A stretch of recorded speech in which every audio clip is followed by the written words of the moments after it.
Пятый постулат, он связан с пятым лучом конкретного знания или науки.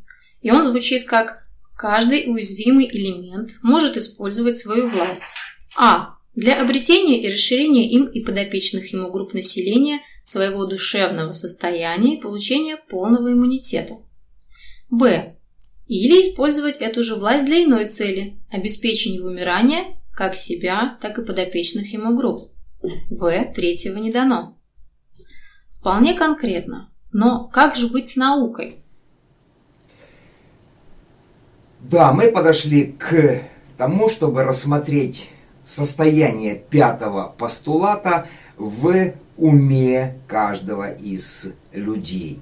При этом этот постулат, он весьма специфичен, поскольку он разделяет этих самих людей на две определенные группы. Одна группа, которая будет пользоваться одним видом конкретного знания, это знание касается непосредственно того, что собой проявляет активность третьего луча. И второе есть конкретное знание. Это конкретное знание, которое существует уже на базе второго луча. И при этом эти два конкретные знания, одно относительно другого, абсолютно не идентичны, поскольку конкретное знание, касающееся третьего луча, оно имеет отношение к всей науке, которая проявлена сегодня, абсолютно всей, начиная от физических наук и заканчивая психологическими, социальными науками, которые рассматривают развитие человеческого общества. Мы говорим о чистой конкретике третьего луча. То, что связано непосредственно с развитием и существованием самих форм.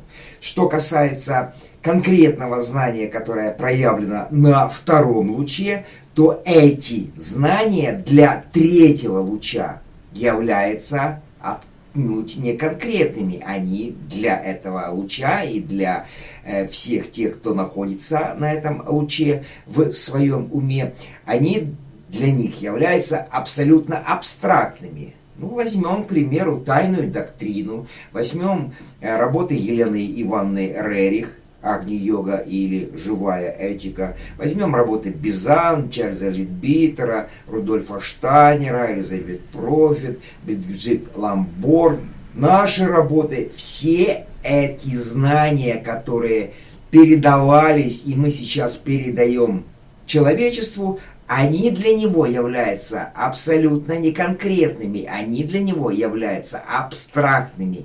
И вот эти абстрактные знания должны быть переведены в ранг конкретики. Не за счет, конечно же, слов, не за счет догм, которые могут исходить из ума того или иного философа или интеллигента. Отнюдь. Эти знания могут быть переведены в конкретику лишь при одном условии. Если личность, в конце концов, избавится от доминирования в себе самой же личности и перейдет на уровень понимания того, что является у нее душа, что является это самое качество, на которое влияет дух, исходящий из дживы, и это самое качество и будет той самой же основой для понимания уже абстрактных знаний в виде конкретики. Поэтому сегодня можно четко сказать, что все те личности, которые проявлены в представителях той или иной элиты, все они без исключения функционируют на основе конкретных знаний, которые были инициированы активностью третьего луча, и поэтому для них абстрактные знания, вложенные в 7 ключей тайной доктрины, так и будут абстрактными. И они не смогут их преобразовать в конкретику до тех пор, пока сами не смогут перейти в состояние своей собственной души. Для этого нужно им войти в то, что мы называем как путь испытаний, пройти определенного рода испытания, да, то, что будет связано непосредственно с отторжением личности от каждых этих проявлений человека. И уже после этого, после испытания, пройдя путь посвящения, они войдут уже в конкретизацию этих самых абстрактных знаний, которые передавались через 7 ключей тайной доктрины.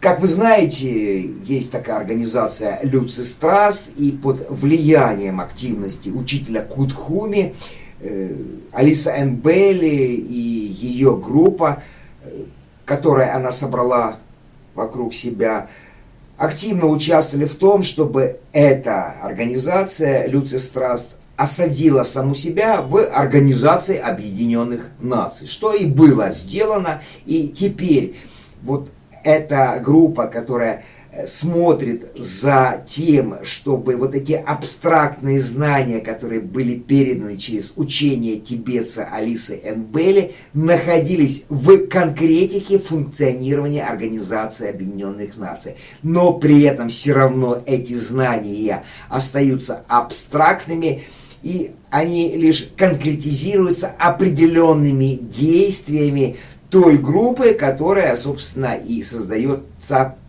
из реалий самой Lucis Trust. То есть эта группа занимается конкретизацией абстракции в виде тех или иных своих медитаций, связанных с развитием все того же человечества.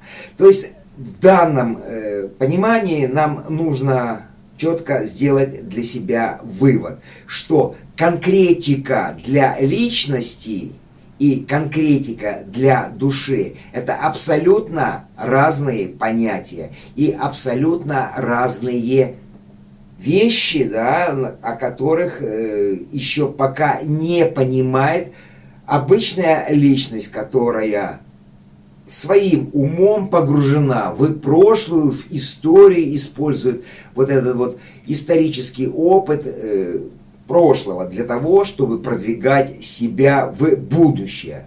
Будущее на прошлом не будет строиться.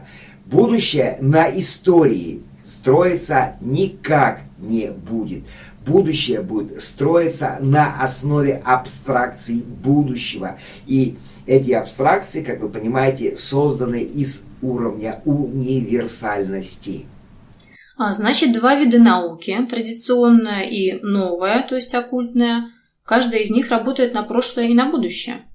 Конечно, наука, которая сегодня используется всеми личностями, это наука прошлого. Это наука, которая была создана третьим лучом только лишь для того, чтобы потом перевести эту самую науку в реалии второго луча, соединив эту ее конкретику с той абстракцией, которая имеет место быть, и которая уже прописана в виде конкретных умозаключений, которые делала Алиса Н. Белли под влиянием на нее ума тибетца или учителя Джоакхула. Но мы должны тоже понять и принять тот факт, что сегодня ни одна из личностей, которые активно функционируют в жизни государства, по определению не способна понять ту абстракцию, которая выложена в оккультной науке. По определению, потому что для их ума эти знания являются недоступными. И это не наше чисто голословное утверждение, это опыт нашей предыдущей жизни, когда мы функционировали в личности, и когда мы брали оккультные труды, брали все те же работы Елены Петровны Блаватской, тайную доктрину и другие, разоблаченные Зиду и так далее, и также работы Алисы Н. Белли, то для нас они были абсолютно недоступны. Для того, чтобы они стали нам доступны, мы вынуждены были в то время отказаться от нашего личностного существования, войти в контакт с теми, кого мы сегодня уже называем как проявлением 6-й и 7-й подрасы, и которые современной наукой психологии определяются термином как шизоиды, мы вошли с ними в контакт, и только после этого контакта нам стало ясно и понятно, что такое эти абстрактные знания и каким образом эти абстрактные знания могут быть применены непосредственно уже в новом состоянии нашего ума, когда формальность мировосприятия уходит на второй план, а на первый план ставится уже качество. Именно то самое качество, которое и определяется энергиями второго луча или энергиями любви и мудрости. То есть прошлое ушло в прошлое, а будущее взято из будущего. И это будущее как раз и построило нас, нынешних, настоящих. Можно ли понимать, что постулат, он касается как бы того, что исходит из сути понимания будущего, то есть того, что интуитивно верно, а аксиома из сути понимания прошлого, то есть того, что уже осуждено в уме на основе прошлого опыта? Можно и так понимать, что действительно постулат есть то понимание, утверждение, которое исходит из некой абстракции или универсальности, или же из будущего, и что для тех, у кого уже начинает проявляться интуиция, а интуиция связана непосредственно с активностью человеческой души, вот для них постулат, который мы выдаем и раскладываем сегодня, постулат конкретного знания, пятый постулат, он для них становится ясным. Но если бы эти знания, которые мы бы выдавали сейчас, и если бы эти знания могли бы быть осмыслены теми, кто действительно находится сегодня еще на уровне детерминированного ума, и тот, кто еще думает своим мозгом, то эти знания ни в коем мере не могли бы стать для них никак не постулатом, никак не законом. Это были бы просто наши утверждения, которые недоказуемы для такого рода умов. Вместе с тем, аксиомы для такого рода умов достаточно легко открываются, и мы понимаем, что эти три закона материализма, отрицание перехода количества в качество и борьбы и единства противоположностей, эти законы для них уже являются аксиомами. Ну, как же и то утверждение Владимира Ильича Ленина о том, что жить в обществе и быть свободным от общества нельзя. Это тоже аксиома, ибо она существует в реалиях нынешнего проявления человечества или в реалиях трехмерности.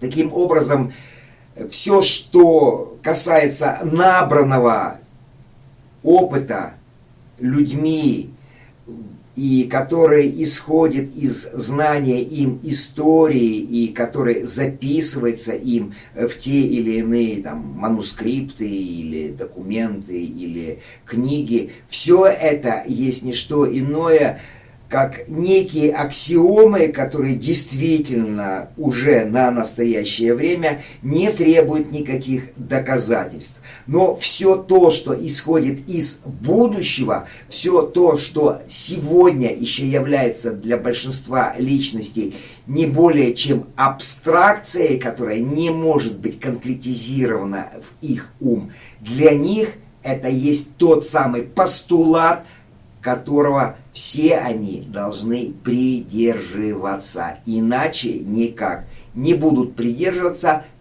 пойдут по тому пути, который ими уже избран изначально, либо активностью их высшего не-я, или самого низшего, потому что он находится в субстанциальной реальности, либо путь действительного существования в будущем, который находится сегодня уже в их уме, но не может быть осознан, но находится только лишь потому, что на этот ум начинает активно влиять сверхразвитая джива, эго, ангел, то сущность божественного типа, которая объективно функционирует, объективно имеет место быть, и та сущность, которая для каждого человека пока что является никем иным, как Творцом. Таким образом, пятый постулат разделяет всех людей, живущих на планете, на две большие группы. В этом и есть суть его конкретики. Да, получается, что именно вот этот самый постулат и разделяет сегодня конкретно все человечество на две большие группы. На ту группу, которая подчинена знаниям прошлого, и та группа, которая движется в будущее и пытается вот эти знания будущего осадить в свой собственный ум. Но опять же мы понимаем, что все тот же инерционный ум, который полностью функционирует на чувстве эмоциональной преданности. И эта преданность как раз связана конкретным знанием, конкретной науки. Этот ум не дает огромному количеству людей действительно пойти по тому пути, который уже избран дживой, избран их солнечной душой, избран их Творцом. И этот путь для многих такого рода людей закрыт лишь потому, что сегодняшняя власть пока что держит акцент своего внимания только лишь на развитии формальности государства, но никак не на его качестве. И когда мы сегодня сталкиваемся непосредственно с любым конфликтом, который происходит внутри государства, то мы сталкиваемся опять же с тем, что происходит во время борьбы одной формы с другой формой. То есть одним взглядом на существование этого государства и другим взглядом на существование этого же государства, но внутри все того же государства. Если бы эти взгляды исходили из-за пределов этого самого государства и начали бы влиять на тех, кто непосредственно уже сегодня не согласен с теми директивами, теми взглядами, теми подходами и теми направлениями, которые идут из уровня существования элиты, управляющей этим государством и дающим видение ему на будущее. Если бы эти индивиды проявили себя и дали бы активность тем конфронтирующим силам в области уже их качественного понимания того, куда нужно двигаться этим конфронтирующим с нынешним государственным силам, то, конечно же, бы вот эта борьба приобрела бы совершенно иные свои формы, иные свои проявления, и совершенно по-другому бы воспринималась бы всем окружающим обществом, всеми людьми, которые живут в этом государстве, теми самыми людьми, тем самым народом, который находится на уровне проявления четвертого царства природы, на уровне конфликта между своим пока что одним эмоциональным состоянием и другим своим эмоциональным состоянием. И когда вот этот конфликт перейдет в иное свое существование, когда вот этому народу будет предоставлено понимание чувственности, понимание самой любви как объективности, а не как тому, что связано непосредственно с взаимодействием одной личности с другой личностью. Нет, любовь объективна. И когда вот эта любовь будет предоставлена этому народу, и когда этот народ перейдет в свое чувственное состояние, то, конечно же, этот конфликт, который постоянно в нем существует, прекратится само собой, поскольку конфликт между эмоциональностью и чувственностью всегда будет выигран и всегда будет на стороне этой самой чувственности, ибо эта чувственность, она и определяется состоянием энергии второго луча. В то время как сами эмоции и их активность, эта активность проявляется непосредственно энергиями третьего луча, который заставляет все время активно менять состояние одних эмоций с другими эмоциями, чтобы человеческий ум мог их перебирать между собой и понимать, что ему надо, а что ему в этой жизни и не надо. Вот к этому мы и приходим, что эмоции человечеству сейчас абсолютно не нужны. Именно этим и занималось то социалистическое государство, которое полностью контролировало эмоциональное состояние людей. И вместе с тем мир капитализма, который открыл возможность этому эмоциональному состоянию находиться в постоянном конфликте одного с другим и вместе с тем быть в хаосе. И этот хаос определенным образом нивелировался теми или иными законами государства. Как вы понимаете, этот процесс всегда и постоянно приводил к конфликту и к войне. Опять же, все в тех же демократических странах, где эти эмоции были выпущены наружу и не контролировались с уровня самого же государства никак. Как вы помните, социалистические государства, сам Советский Союз, и Куба, и другие государства, и Китай, да, и Монголия, которые были подключены к социалистическому лагерю, и те страны, которые, собственно, и находились в реалиях Европы, все они, избравшие путь контроля над эмоциями своего народа, сегодня находятся в более благоприятной состоянии, нежели все те страны, которые сегодня проявляют вот эту вот пресловутую демократичность. Ну и вспомним, конечно же, завещание Ричарда Гравита. Он четко и конкретно дал понять, что именно все те выходцы из Советского Союза, из тех реалий, где непосредственно со стороны государства шло управление за эмоциональным состоянием его народа, и это управление, как правило, приводило к постоянному состоянию в пути